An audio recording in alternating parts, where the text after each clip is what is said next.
Hello everyone and welcome back to Quickflicks. I am your host Nicholas Jennings, and this weekend saw a bunch of really cool releases. So, I'm going to start off by talking about Wandavision, and then move on to Raya and the Last Dragon, and then on to Chaos Walking. Here are your timestamps for where you could skip around in the video, and let's begin. Yeah, I'm not sure what that's about. It's probably just a case of the Mondays. Am I right?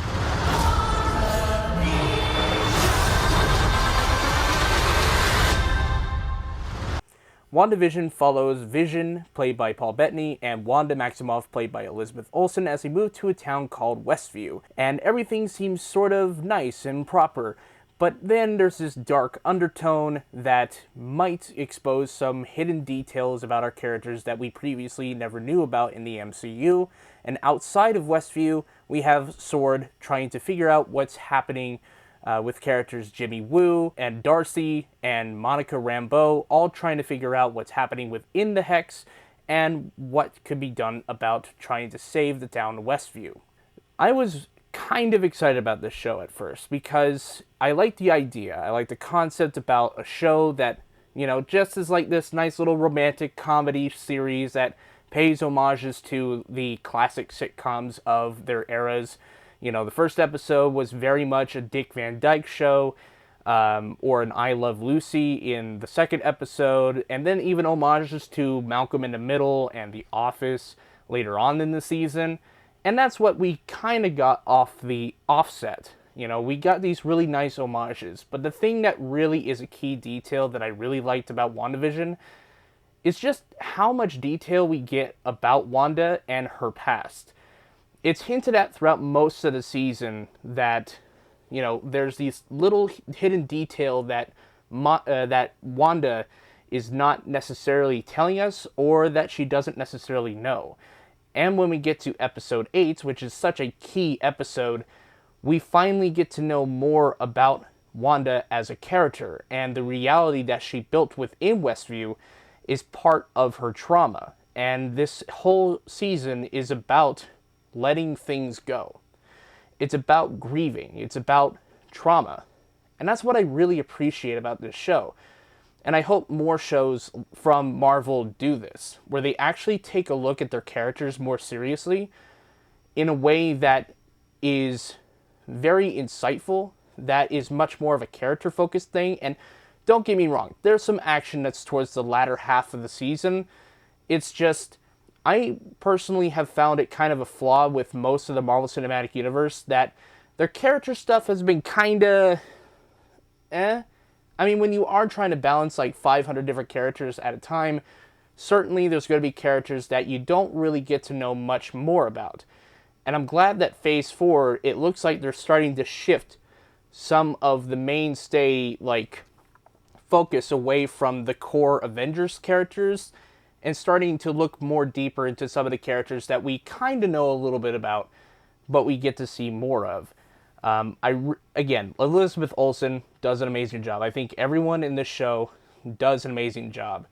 There is some issues I have with the show, however. It is a show that is slow at the start. It's a show that, when you first watch it, you're not really sure what's going on here. And I love that whole buildup of the mystery. But I know for some people, it wasn't necessarily good for them, and that's fair. It's fair enough to say. But I think one of my main critiques of this show is that towards the latter half of the season, I think episode 8 and episode 9, I love episode 8 and I enjoyed episode 9, but I think episode 9 is the episode that a lot of people were not necessarily the biggest fans of, mostly because of that whole reveal with Evan Peters' character. And yeah, I'm not a fan of the whole, boner joke. I just can't get behind boner jokes. It's just really dumb. Maybe they'll do more with Evan Peters in the future. I'm not entirely sure, but it is one of those aspects that a lot of people have really said that was really disappointing to them because, this whole thing's supposed to tie into the multiverse of madness, and maybe we could still get a multiverse version of Quicksilver. We don't exactly know. But again, I think one of the main things that a lot of people really wanted from this show is to have their theories proven right. And don't get me wrong, I think you're fully entitled to say that you were disappointed by a show because your theories didn't work, but you still enjoyed the show regardless. Like I could say with certainty that, there were certain theories that I had, but some of them I had to keep in check. And I don't really buy a lot of fan theories. I really don't. But I've made a couple of my own, and I was wrong about all of them. But that's fair. And what we get instead is more of a story that's more focused on the characters. And it's not concerned with trying to set up way too many things. And that is something that a lot of people were disappointed by, is the fact that it didn't set up enough things. I think we got enough. I think we have enough to understand where Wanda is emotionally and where she'll end up in the Doctor Strange movie, which she is definitely part of. Well, I don't think it's fully perfect. I don't think it is. I think some of the ideas could have been fleshed out a little bit more. I think, some of the character stuff could have been rewritten. Hayward ended up being not necessarily an interesting villain at all. Like, they kind of dangle him into a certain direction, into a certain framing, but I don't know. By the end of the show, I was very much satisfied with the majority of the things. We get conclusions with most of the things and how she came to this situation where she's in Westview.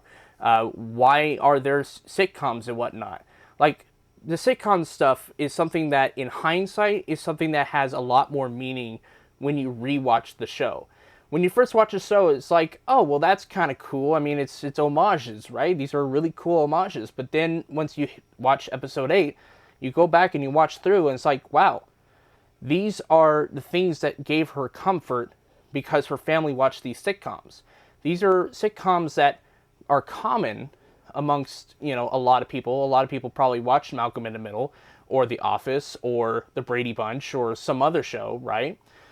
And, it brought her comfort. And it was something that her and her family were part of. And it shows how this reality that Wanda created is much more of a manifestation of the eras in which she felt grief. The fact that the sitcom stuff was inspired by the death of her friends, or not her friends, but her family, right? Her mom and dad. The fact that, she creates her own family out of nothing. The fact that she creates Vision because she lost Vision, and it's pretty interesting. I really liked this aspect where we can figure out a little bit why this reality exists and how it becomes that, and all that cool stuff. I think the acting for the most part is really good. I liked Elizabeth Olsen. I liked Paul Bettany. Paul Bettany had really cool lines in this show. The line about grief. What is grief if not love persisting? I really love that line. And also there's a fight between Vision and this other version of Vision that happens in the final episode, and it does have some combat in it, but the thing that made me more interested in the fight was Vision's, attempt to try to explain why both of them are and are not Vision, and what is even the nature of having a soul. And that is something interesting, and White Vision eventually just kind of dips out of the show at the last minute, so maybe we'll find out where he goes next in the MCU, but it should be really interesting to find out, how this new Vision will adapt to this new world because of the memories that the other Vision gave this version of Vision. It's interesting. I think it's probably the most interesting stuff.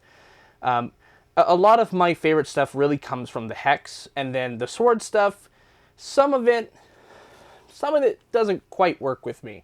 But I do love the camaraderie between Monica and Darcy and Jimmy Woo. All three of those characters shared a really cool camaraderie, especially Jimmy Woo. Jimmy Woo is great. Darcy is smart in the show. I previously wasn't a fan of Darcy's character in the previous movies, like Thor and Thor: The Dark World, but I think in this show, she's actually much better. She's more nuanced, she's much more capable, she's not she doesn't make jokes all the time. She's funny, but she's also smart. And I think that's key here. And Jimmy Woo is also pretty cool too in this show. And Monica Rambeau definitely has some emotional ties that helps Sword try to bridge the gap between Wanda's reality and the Sword team. The fact that, she's a character that was snapped in Infinity War, and the fact that her mom was Carol Danvers' best friend. I like that sort of dynamic. We get the little backstory on the Monica that we now know, and who we'll continue to follow in Captain Marvel 2 and in probably Secret Invasion, maybe. Not entirely sure if that's going to be the case, but I really enjoyed WandaVision for the most part. I think the characters that didn't necessarily work with me were Hayward. I think Hayward was just kind of a nothing character by the end of it. They kind of frame him as a villain for parts of it, and then they kind of go, oh, well, maybe he's kind of right. But the biggest thing, though, is that by the end of it, you don't necessarily feel like Wanda is necessarily a hero. She did a good thing by letting go of the citizens of Westview, but she's also kind of a villain in a way. Because what she did is that she basically warped the minds of everyone that's in Westview and tried to give them better lives. She tried to give them better lives, but at the cost of them feeling tortured and feeling the pain and suffering that she was going through. So it leaves a little bit of a moral ambiguity with the character. It's do you think that she's a hero or do you think that she's a villain? And honestly, it makes Scarlet Witch, Wanda, a lot more of a complex character going into Doctor Strange 2. I think this is a really good way that you can expand the character without having to resort to her going full villain. And speaking of villains, I really liked Agatha. I mean, yeah, sure, she's not a great villain, but I liked her energy. I think Catherine Hahn is she just killed the role. I'll tell you what, when that Agatha All Along came out, that song it was instant classic. Instant classic. I remember everyone just online just going Agatha All Along, and it was just amazing. The energy that we felt for the past 9 weeks, just us talking about the show, and it was just so engaging. And now we're going to be moving into Falcon and the Winter Soldier and Loki by June, I believe. This whole year is going to have Marvel TV shows that we'll be continuously talking about for every single week, mostly. And that is a conversation I am excited to have for the coming year. And I'm excited to see what other Marvel TV shows will do with their respective characters that we follow. So I'm going to give WandaVision a B+.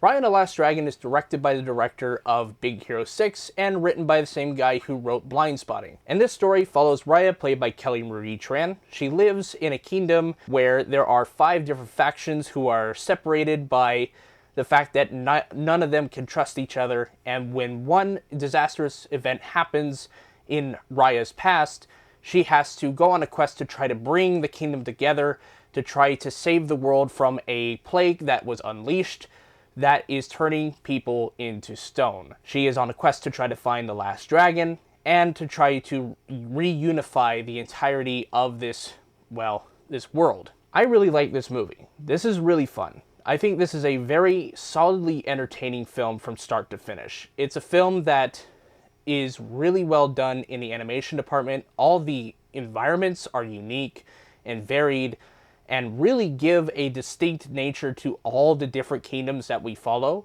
all the different kingdoms that we can go through. And it's a really fun journey for Raya to go through all these different places. I will say the first act is a bit predictable in terms of the character stuff. It was we got to kind of get this set up to understand where we are now. And from there, it was pretty unpredictable. Now, I will say this. I know this film is out in select theaters in America, including my own here in Pendleton, but I did not go to the theater to watch this movie. I bought it on Premier Access. And I feel safe in saying that it is actually worth the $30 price tag, because this is not something like Mulan. This isn't a bad remake. It's a really well done animated film that has really highly choreographed fight sequences. It has very creative animation elements, and it has a story that is really needed. It's a story about trust and trusting people you don't think you could trust. By the end of this whole thing, it's really well done. And something that my brother pointed out while he watched the film, and it's something that I noticed too, is that the characters that we meet along the way that Raya ends up going into a band with to try to bring the nation together is the fact that all these people lost something. All the people lost something and they have to work together to try to bring the things that they want back. And that brings the ensemble of this whole thing together. And I could just feel like the vibe of all these different people together, just, like you understand where each of them are coming from. And the stakes that are, at stake if they don't, accomplish their mission. If they don't accomplish their mission, the world basically ends. And that's basically all I could really say about this film. It's really fun. It's entertaining. It has some parts that are a little predictable. The animation is good. The voice acting is really good. I really liked Sisu, the dragon, that's voiced by Awkwafina. She balances pretty well. I thought she would be maybe too jokey of a character, surprisingly enough. But, she has that balance between doing some fun jokes and being serious. And I really like that character. She's fun and enjoyable. I do know that one of the biggest, hang-ups that some people were having prior to this film's release is that it was going to be too much like How to Train Your Dragon, and to be honest, I did not see it because, I look at the poster and I look at How to Train Your Dragon, I'm like, yeah, that's pretty much not the same thing. And I'm glad it's not the same thing. It definitely plays a lot different. And this is the first time in 4 years that Disney Animation has actually made a animated film that's not a musical. And I just wish we had more of these types of films. Yeah, don't get me wrong. I love the musicals. I love the musicals, man. But we need to have more diverse stories that are not just musicals. I want to have more of this, okay? The last time we had a narrative, non-musical animated film from Disney was Zootopia a couple years ago. And I just wish... I really just wish that we get more story-focused stuff. And it looks like we might be getting some of that stuff in the future. I hope we get a lot more of that. And don't get me wrong, I'm down for a good musical. But I feel like we need just more stories, not just musicals, but just story-driven movies like this. But anyway, that's all my thoughts, and I'm going to give Raya and the Last Dragon an A-. Come on, I taught you it. Be a man. Fight. Be quiet. I'm trying. Come on. Fight.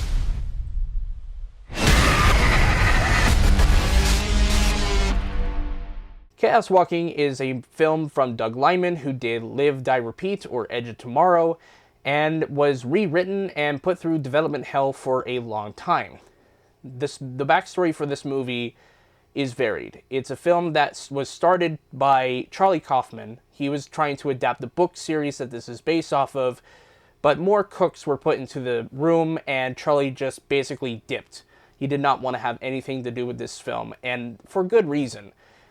This film really plays more into a YA type of film, and that's not the type of films that Charlie Kaufman would want himself associated with. And this film definitely is a YA movie, stuff like Divergent or Maze Runner or anything like that. And your level of enjoyment of this film is going to vary on whether or not you enjoy YA movies like those. Personally, unfortunately, I'm not a fan of those YA type movies. Those are not really fun for me. At all. So basically the concept of this movie is that on this planet called the New World, the men of the world have their thoughts projected. People can hear what they think, and with your thoughts, you can basically do a lot of other really cool power stuff. And Daisy Ridley falls to this world, where she meets up with Tom Holland's character, and they have to move out because of some dark, sinister past that Tom Holland is not aware of within the town that he used to be in, to try to connect back to the ship, try to communicate so that she can leave. And this film is, in terms of its pacing, I think it's just a little too long. This is a film that has a really exuberant second act. And I think you could have done a little bit without some of the other stuff. I know this film had a lot of changes from the book. I've never read the book, but I do know some of the book fans were not necessarily pleased with some of the changes. Apparently, like, the dog in this film was supposed to talk at some point, and they don't do that because apparently dogs can't talk. Honestly, that would have been much more funny. But I think the major problem with the film is the fact that it's such an awesome concept. It's such an awesome concept, and a lot of the themes about this film, in terms of its gender dynamics, the fact that men have the thoughts and the women don't, it's fun to think about the gender dynamics of this world. The problem is, it's pretty much surface level, and you can pretty much tell that this is kind of a YA type of thing. This is supposed to appeal to all the YA, type crowd. But I think the more unfortunate thing about this film is that this film was filmed in 2017. This film probably could have worked in 2018 if it wasn't, like, put through production hell. The fact that the lead actors, Daisy Ridley and Tom Holland, had to do reshoots years later in 2020 because of the fact that they were both in Star Wars and Spider-Man. They had to do reshoots after they were done with all of this. And to put it through production hell like this, it just doesn't necessarily make it more enjoyable. Like, I do think certain parts are enjoyable. Like, they do some really fun bits of comedy here because, Tom Holland never saw a girl before. And so, like, he's repeating, like, the voice of her and, like, imagining her in different ways, and she's not, like, right with it. I like the fact that, like, once he learns the name of Daisy Ridley's character, Viola, he keeps, like, repeating the voice over and over in his head, and she could hear it. I just wish, though, there was a little bit more comedy associated with that. Like, that's really fun comedy. I wish they did more in terms of the comedy department with that, because there's some, like, really fun ideas you could possibly do with this whole, like, power of the noise, but they don't really utilize it that much. And I wish they did more creative things. I think Mads Mikkelsen does a decent job with what he's given, but the character himself is not necessarily too interesting. I guess the only thing you could really drive home with this film is the film's sort of quasi-message about groupthink. And I guess you could probably, like, construe that to be part of the film. I just don't really see it. This is a film that definitely has a lot of pacing issues, and the concept was disappointing in terms of its execution. I wish there was just more of everything. Also, Nick Jonas is apparently in this movie, and he's pretty forgettable. Like, he's in it for, like, 2 minutes, has, like, maybe 5-6 lines, and he's just kind of there because, tweens and young adults love Nick Jonas, apparently. Like, it's, like, capitalizing off of Disney Channel nostalgia for some reason. But to be honest with you, Chaos Walking is very much a mess. It's not great. But it's not bad either. There's some interesting concepts if you're willing to watch, but I don't think it's great. So, I'm going to give Chaos Walking a D+. Thank you guys so much for watching my reviews of WandaVision, Raya and the Last Dragon, and Chaos Walking. And, if you excuse me, I gotta prep for an awards show this week. Yes, we'll finally be talking about my favorite films of 2020. I'll see you guys in the next video. Peace.